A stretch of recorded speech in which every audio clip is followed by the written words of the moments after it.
मुहाफिज force मददगार 158 quarter में एक सादा सी तकरीब के दौरान एसएसपी मुहाफिज फोर्स अमजद हयात ने सर सैयद थाने की हुदूद में डाकुओं के खिलाफ उम्दा कारकर्दगी का मुजाहरा करने पर मुतल्लिका थाना की मददगार 15 पुलिस टीम को शाबाश देते हुए उन्हें तरीफ़ी असनाद दें।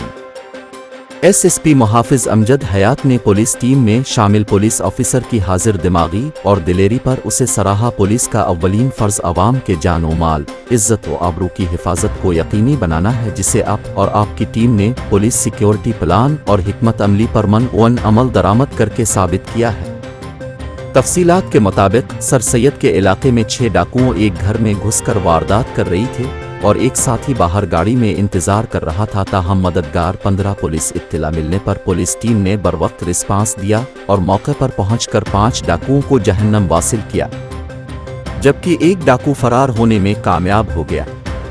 इलाके में मौजूद अवाम ने पुलिस जिंदाबाद के नारे लगाए और पुलिस टीम को सराहा।